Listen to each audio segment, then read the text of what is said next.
1강으로 결혼 전의 코칭에 대해서 먼저 생각해 보겠습니다. 혹시 교재를 구매하셨나요?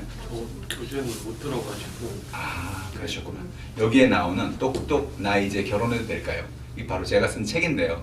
이 책이 교재입니다. 그래서 이 책에 있는 내용을 중심으로 하고요. 인터넷으로 구입하면 싸게 사실 수가 있으니까 인터넷에 들어가셔서 구매하시면 될 것 같고요. 그래서 다음 주에 오실 때는 한번 좀 읽어보시고 오시면 좀 도움이 더 되리라고 생각이 됩니다. 자, 결혼 전의 코칭에 대해서 한번 생각해 보려고 그래요. 먼저 이런 사람과 우리는 결혼해야 된다라고 이렇게 얘기하는데 어떤 사람과 결혼해야 되느냐? 첫째로는 자신과 가치관이 비슷한 사람과 결혼하는 것이 중요하다. 사람들이 대개 이제 연애를 하고 그리고 결혼을 하는 것을 보면 사람들은 어떤 사람에게서 매력을 느끼고 어떤 사람에게 친근감을 느끼냐면 대개 매력은 자기하고 다른 사람에게서 매력을 느껴요. 그래서 남녀가 서로 만나서 서로가 나하고 어떤 다른 차이점을 느낄 때 사람들은 매력을 느끼고 또 나하고 비슷한 면, 또 너무 다르면 안 되거든요. 사람 좀 비슷한 것도 있어야죠. 그 비슷한 나하고 좀 비슷하네. 거기서도 친밀감을 느껴요. 그런데 이렇게 우리가 매력을 느끼고 또 친밀감을 느낀다는 것은 또 어떤 면이 있냐면 매력은 뭐라 했어요? 다르다 그랬죠? 그러니까 처음에는 다르기 때문에 나하고 다르네. 저거 좀 색다르네. 그래서 매력을 느끼는데 근데 나중에 이게 뭐가 문제가 되냐면 친밀감은 가까이 느껴지니까 괜찮지만 매력을 느끼는 건 다른 거라 그랬잖아요. 그러니까 나중에 그것이 나한테 힘든 부분이 되는 거예요. 처음에 연애할 때는 매력을 느껴서 참 차이가 있어서 참 좋다, 나하고 다르구나, 색다른 면이 있구나, 참 좋은데 그런데 그게 점점 시간이 지나가면서 사귀면서 어떤 걸 느끼냐면 처음에 매력이었는데 그 매력이 나와의 다른 점이기 때문에 그것을 나도 모르게 이렇게 고치려고 하는 되게 부부들이 그래서 결혼 생활하면서 가장 많은 부분 중에 하나가 이것 좀 고치라고.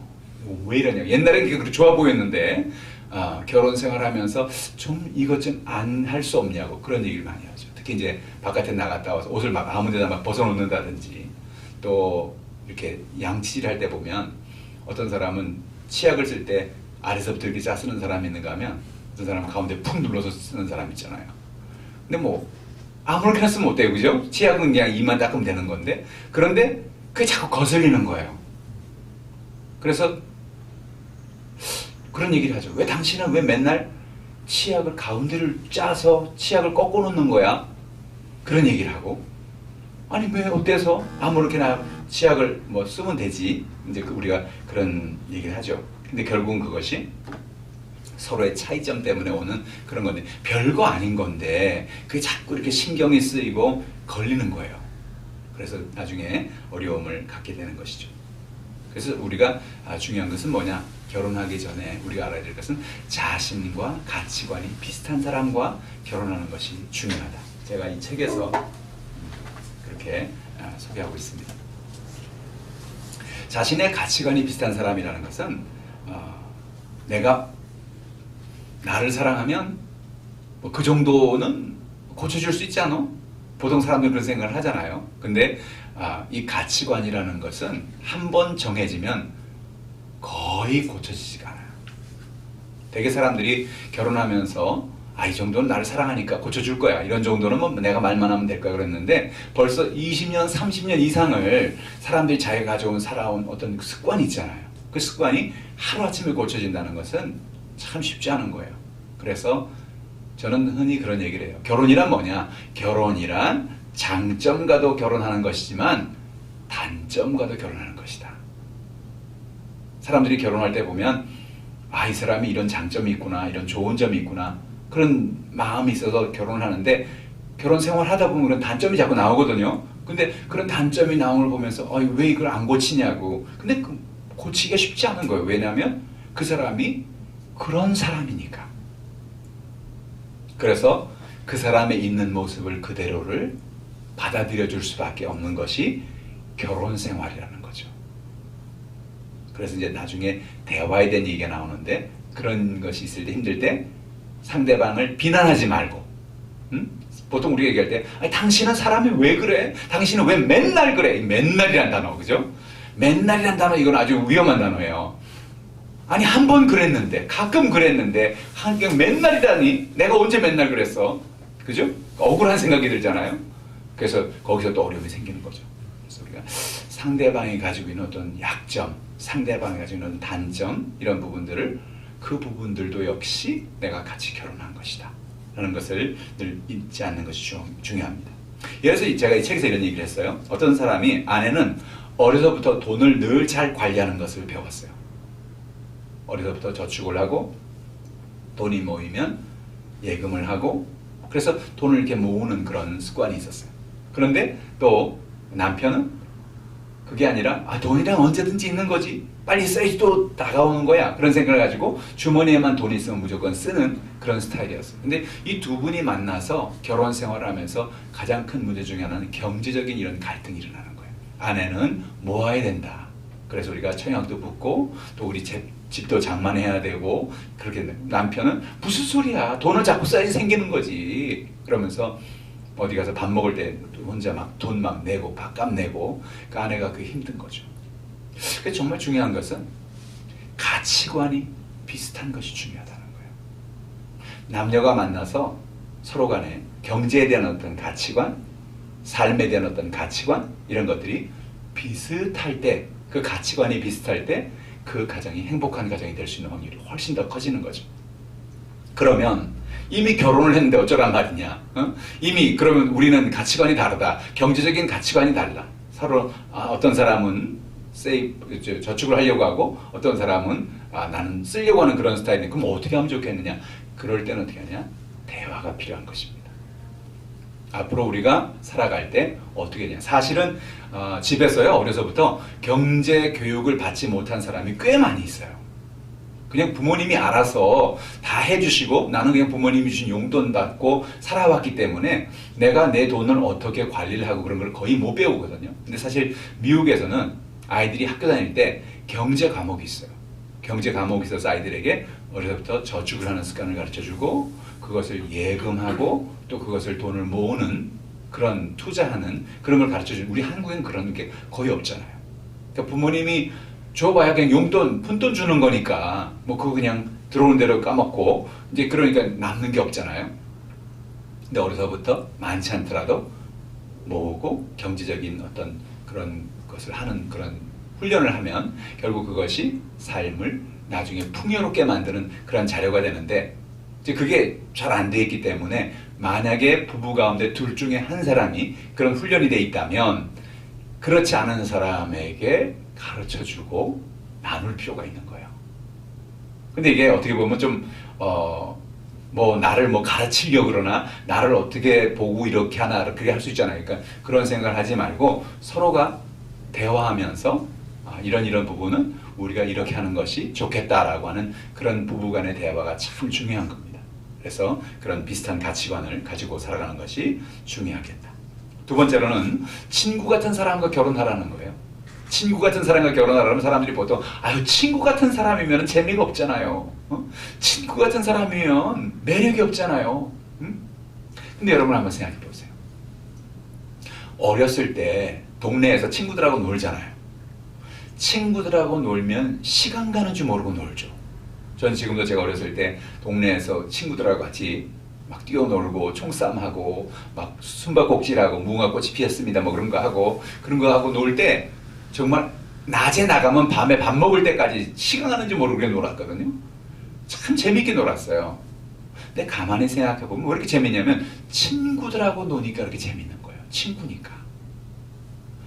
부부가요, 나하고 영 다른 사람, 그래서 어떤 색다른 사람과 결혼해야 되겠다는 그런 생각을 우리가 하는데 그게 아니고 사실은요, 결혼할 대상은 오랜 세월을 살 거잖아요. 그러니까 가장 좋은 사람은 친구 같은 사람, 마음이 편한 사람, 서로의 연약함을 품어줄 수 있는 사람, 이런 사람들하고 결혼하는 것이 아주 중요하겠다. 그래서 우리는 서로 간에 연약함을 품어주고 그렇게 살아갈 수 있는 그런 삶이 중요하겠다. 세 번째는요, 배우자에게 아낌없이 베푸는 사람하고 결혼을 하라는 겁니다. 사람들이 살다 보면 우리가 이제 이렇게 생활하면서 이기적인 그런 생활 태도를 가지고 살 때가 참 많이 있어요. 그런데 그런 이기적인 생활 태도는 결국은 관계를 깨트리는 경우가 참 많습니다. 제가 이 책에서도 부부는 서로에게 마음을 열고 마음껏 베풀 때 행복해진다라고 이야기하고 있습니다. 사람이 어떤 사람이냐, 이 사람이 내게 얼마나 사랑을 주는 사람이냐, 그럴 때 예를 들어서 이런 예를 제가 했어요. 아내가 퇴근한 남편에게 전화를 걸었습니다. 여보, 내가 오늘 깜빡 잊었는데 당신 집에 오면서 세탁소에 들려서 옷 좀 찾아다 줄래요? 내일 입어야 되는 옷인데 내가 그걸 가져가는 걸 오늘 잊어버렸네. 그럴 때 남편이 그 얘기를 듣고 어떤 반응을 해야 되겠는가? 남편이 이렇게 예를 들어 이런 반응할 수 있죠? 당신한테 뭘 하는 거야? 아니, 옷 시키는 거 찾아오는 건 당신이 낮에 할 수 있잖아. 그걸 왜 나한테 시키는 거야? 라고 그렇게 말하면 아내의 기분이 어떻겠어요? 싸해지죠. 그 들어오는 길에, 그 오는 길에 좀 찾아달라고 그런 건데, 그러니까 마음이 슬퍼지고 그런 것입니다. 그런데 아마 남편이 나를 위해서 이런 것도 못 해주나? 그런 섭섭한 마음이 들 수도 있겠죠? 그리고 남편은 오히려 그런 말을 들을 때 그런 반응이 아니라 그래 알았어. 누구 이름으로 맡겼지? 내 이름으로 맡겨? 당신 이름으로 맡겼어? 어떤 옷이야? 다른 건 필요 없어? 다른 거 뭐 더 해줄 건 없을까?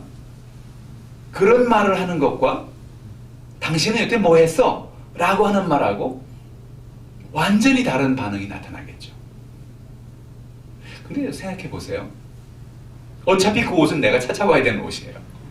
그죠? 아내가 지금 부탁을 했기 때문에 어차피 찾아와야 되는 옷인데, 그렇다고 한다면 기왕 찾아다 줄 거면 기분 좋게 찾아다 주면 아내도 그렇고 나도 그렇고 기쁘겠죠. 그래서 우리가 서로에게 헌신한다는 것, 서로에게 아낌없이 베푼다는 것이 참 중요하다는 거예요. 하루 종일 일하고 들어오는 사람에게 수선할 옷까지 찾아오라고 하다니 라고 그렇게 생각하고 화가 날 수도 있지만, 아내를 위해서 아내가 이렇게 부탁하는 건 이유가 있을 거야. 낮에 아마 뭔가 바쁜 일이 있어서 가지 못했을 거야. 그러니까 내가 좀 도와줘야 되겠다라는 어떤 그런 베푸는 마음을 가지고 살 때 그 아내는, 그 남편이 고마운 거죠.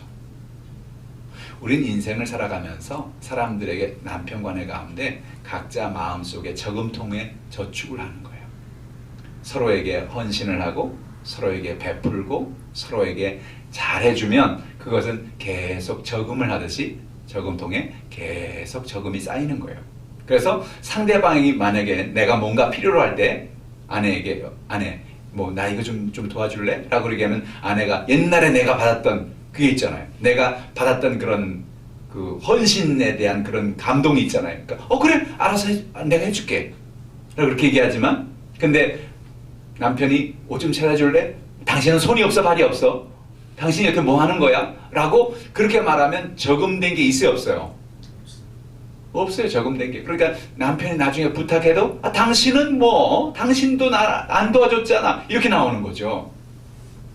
그래서 우리는 서로가 서로를 늘 이렇게 함께 해주고 도와주고 나의 이기적인 어떤 그런 마음을 내려놓고 사는 것이 부부관계에서는 참 중요한 것이다. 사람들은 원래 이기적인 존재예요. 여러분은 어떠세요? 이기적이시세요? 아니세요? 이기적입니다. 다 이제 어디서 알냐면요, 잘 때 보면 알아요. 잘 때 갑자기 추워지잖아요. 그럼 사람들이 자기도 모르게 이불을 혼자 돌돌 감고 있는 거예요. 다른 사람은 신경도 안 써. 왜? 내가 추우니까. 그게 뭐예요? 그게 이기적인 사람의 본성이에요, 본성.